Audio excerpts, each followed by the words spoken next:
আজকে অষ্টম শ্রেণীর পাঠ্য একটি কবিতা হাওয়ার গান, যা রচয়িতা বুদ্ধদেব বসু। এই কবিতাটি লাইন টু লাইন ব্যাখ্যা করব, নামকরণ, কবি প্রতিভা এবং তিনটি স্তবকের মধ্যে কবি কী মূল বক্তব্য বলতে চেয়েছে সেগুলো নিয়ে আলোচনা করব। শিক্ষার্থী বন্ধুরা যদি প্রথম থেকে শেষ পর্যন্ত ভিডিওটি দেখো, আশা করি উপকৃত হবে। তো দেখো, হাওয়াদের গান, কবি যেন হাওয়াদের কথা বুঝতে পেরেছেন। এই হাওয়া বা বাতাস তো প্রবাহিত হয়, মানে অনন্ত এর প্রবাহ যাত্রা, কোনো সময় থামে না, কোনো সময় বিরাম নেই। এই প্রবাহটাই কবির কাছে মনে হয়েছে যেন হাওয়ারা গান গাইছে। সেই গানের মাধ্যমে তারা তাদের দুঃখ, যন্ত্রণা, কষ্টের একটা বহিঃপ্রকাশ ঘটাচ্ছে।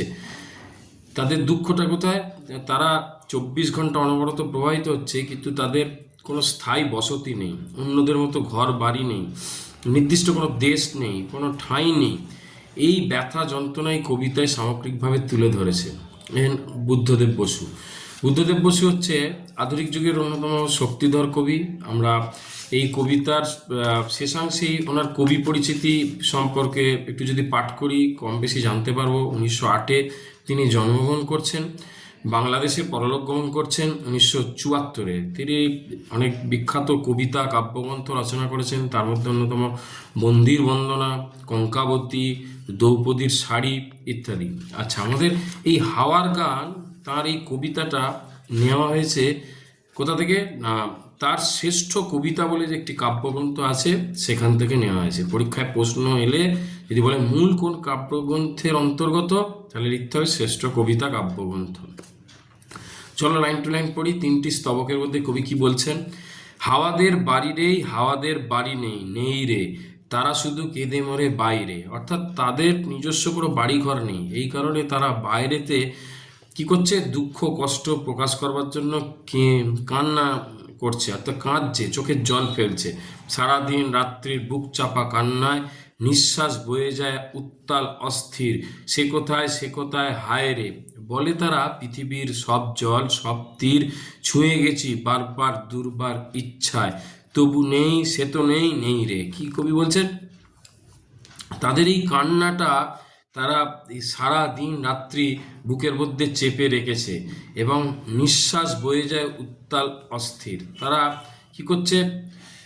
বাতাস মানে নিঃশ্বাস প্রশ্বাসের ব্যাপার। তারা কি হচ্ছে? অনেক সময় অস্থির, চঞ্চল হয়ে উঠছে। তখনই ঝড়ের গতিবেগ বেড়ে যাচ্ছে, বাতাসের গতিবেগ বেড়ে গিয়ে ঝড় রূপ ধারণ করছে। বলছে এই সবই করছে তারা তাদের একটা অনুসন্ধান বা সন্ধান চালাচ্ছে। কিসের? না, তারা তাদের বাড়িকে খুঁজছে, গৃহকে খুঁজছে। তাদের মনের মধ্যে একটাই প্রশ্ন, কোথায় সে? তাকে কোথায় গেলে পাবো? পৃথিবীর সব জল, সব তীর তারা ছুঁয়ে যাচ্ছে, তাদেরকে আটকানো যাচ্ছে না, দুর্বার মনে আটকানো যায় না, রোধ করা যায় না। এরকম তারা সর্বত্র খুঁজে বেড়াচ্ছে, সর্বত্র যাত্রা করছে, কিন্তু তারা তাদের কাম্য আশা আকাঙ্ক্ষার সেই বাড়ি বা ঠাঁইকে খুঁজে পাচ্ছে না। সব জল, সব তীর, পাহাড়ের গম্ভীর, বন্দর বন্দর নগরের ঘনভীর, অরণ্য প্রান্তর শূন্য ত্রেপান্তর, সব পথে ঘুরেছি বিথাই রে। তাহলে কোথায় কোথায় গেছে? পাহাড়ে গেছে, বন্দরে গেছে, নগরে, শহরে, বনে, জঙ্গলে, বিস্তৃত মাঠে মাঠে, সর্বত্র তারা ঘুরে বেরিয়েছে, কিন্তু তারা কোথাও কি তাদের কাম্য যে লক্ষ্য, সেই ঘর তারা খুঁজে পাচ্ছে না। দ্বিতীয় স্তবকে কি বলছে? পার্কের বেঞ্চিতে ঝরা পাতা ঝরঝর, সার্সিতে কেঁপে ওঠা দেয়ালের পঞ্জর, চিমনির নিঃসনে কাননের ক্রন্দনে, তার কথা কেবলই শুধাই রে। কি বলছে? পার্কের বেঞ্চিতে যদি বসি, সেখানে থেকে দেখা যাবে যে গাছের পাতা থেকে ঝরঝর করে পাতা পড়ছে, গাছ থেকে। তারপরে জোরে বাতাস বইলে বা ঝড় দিলে কি হয় না, কাঁচের জানলার সেই কাঁচ কেঁপে ওঠে। আর দেওয়ালের হাড় পাঁজরাতেও যেন শব্দ ওঠে, প্রতিধ্বনি ওঠে প্রচণ্ড ঝড় উঠলে। চিমনির নিঃসনে, চিমনির শব্দেও, কাননের ক্রন্দনে, মানে বাগানের যখন হাওয়া বয়ে যায়, সেই হাওয়ার মধ্যে দিয়ে তাদের দুঃখ বেদনার সুর যেন প্রতিধ্বনিত হয়। বলছে সবাইকেই আমরা জিজ্ঞাসা করি, হাওয়ারা বলছে, তার কথা কেবলই শুধাই রে। শুধাই মানে জিজ্ঞাসা করি, কার কথা?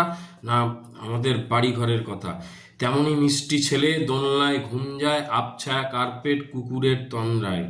সুন্দর সুখী ঘরে দেখা যায় যে ভালো ছেলে, মিষ্টি ছেলে, সুন্দর ছেলে, সে দোলনায় ঘুমিয়ে পড়ছে। কার্পেটের উপর কুকুরও তন্দ্রাচ্ছন্ন, অর্থাৎ ঘুম ঘুম ভাব এসে গেছে তার মধ্যে। ঘরে ঘরে জ্বলে যায় স্বপ্নের মৃদুভোম, সেই শুধু নিয়েছে বিদায় রে। কি তারপরে রাত বাড়তে থাকে, সেখানে মোম প্রদীপ জ্বলতে থাকে ঘরের মধ্যে। আধারে জাহাজ চলে মাস্তুলে জলের দ্বীপ। তাছে সন্ধ্যায় বা রাত্রি যত বাড়ে, যে নদীর মধ্যে দিয়ে বা সমুদ্রের মধ্যে দিয়ে জাহাজ চলতে থাকে, সেই জাহাজের মাস্তুলে প্রদীপ জ্বলতে থাকে, বাতি জ্বলতে থাকে। যাত্রীরা সিনেমায় কেউ নাচে গান গায়। তো এই জাহাজের মধ্যেই সিনেমা থিয়েটার হল রয়েছে, যেখানে সিনেমা দেখছে কেউ, কেউ গান গাইছে, কেউ নাচছে। আমরা তরঙ্গের বুকে হানি, প্রশ্নের অবিরাম নর্তন, মত্ত আবর্তন। আমরা সমুদ্র বা নদীর জলের উপর দিয়ে প্রবাহিত হই, অবিরাম নৃত্য করতে করতে, অবিরাম ঘুরতে ঘুরতে। তার মধ্যে আমাদের একটা প্রশ্ন থাকে, সে কোথায়, সে কোথায়, হায় রে। একটাই প্রশ্ন, আমাদের বাড়ি কোথায়, আমাদের ঘর কোথায়। শেষ তবকে কবি কি বলছেন? অবশেষে থামে সব, ডেক হয় নির্জন। অবশেষে সমুদ্রের যে ফাঁকা জায়গায় একসময় মানুষ মিলিত হয়েছিল, সেই জায়গাটাকে ডেক বলা হচ্ছে। সেখানে জনহীন হয়ে পড়ে, যে যার ঘরে চলে যায়। অকুল অন্ধকারে ফেটে পড়ে গর্জন, অন্ধকারের ঘনত্ব বাড়তে থাকে এবং চতুর্দিকে একটা কি হচ্ছে, অন্ধকারের প্রাবল্য দেখা যাচ্ছে, ঘন অন্ধকার হতে থাকে। সমুদ্র উঠে দুলে, বাঁকা চাঁদ পড়ে ঝুলে। আস্তে আস্তে সমুদ্র উত্তাল হয়ে ওঠে, অর্ধেক চাঁদ যেন সমুদ্রের সঙ্গে একাত্ম হয়ে ওঠে।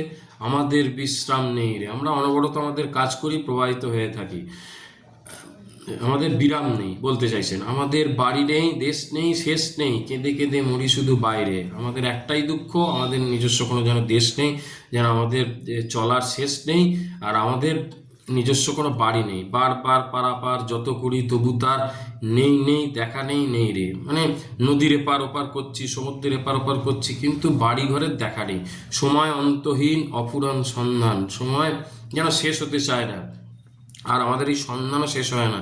কারণ আমরা খুঁজে পাই না যে আমাদের কাম্য খোঁজার জিনিসটাকে, কোনটাকে, বাড়ি ঘরকে।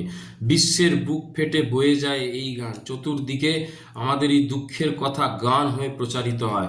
কোনখানে গেলে তারে পাই রে। সবাইকে যেন এই গানের মধ্যে বলতে চাই, আমরা কোথায় গেলে আমাদের বাড়ি ঘর দেশ খুঁজে পাবো। খুঁজে খুঁজে ঘুরে ফিরি বাইরে, শুধুই খুঁজে যাই বাইরে আমাদের কি দেশ, আমাদের ঘর বাড়িকে। সুরে সুরে বলে যায় নেই রে, চিরকাল উত্তাল তাই রে। আর মানুষকে বোঝানোর চেষ্টা করি যে আমরা অনবরত অবিরাম কাজ করে যাচ্ছি, কিন্তু আমাদের নেই, ঘর বাড়ি নেই। সেই দুঃখটা প্রকাশ করবার জন্যই আমরা মাঝে মাঝে ঝড়ের আকার নিই, চিরকাল এইভাবে আমরা প্রবাহিত হয়ে চলি। এই হচ্ছে হাওয়ার গান। এই হাওয়ার গানের মধ্যে দিয়ে, একটা লাইনের মধ্যে দিয়ে কোথায় যেন গৃহহীন মানুষের দুঃখ, আর্ত বেদনাকে কবি বোঝানোর চেষ্টা করেছে। এই যে আমাদের বাড়ি নেই, দেশ নেই, শেষ নেই, এরকম অনেক মানুষ রয়েছে যারা বিভিন্ন দেশে বিদেশে ঘুরে বেড়াচ্ছে জীবজ্জীবিকার প্রয়োজনে, কিন্তু তাদের নিজেদের যেন মাথার উপর সেই ঠাঁই নেই। সেই ঠাঁইটা পাওয়ার চেষ্টা করছেন কবি, সেই বার্তাই যেন এই কবিতায় কোনো একটা জায়গায় গোপনভাবে দেওয়ার চেষ্টা করছেন। প্রথম থেকে শেষ পর্যন্ত ভিডিওটি দেখো, আশা করি ভালো লাগবে। ধন্যবাদ।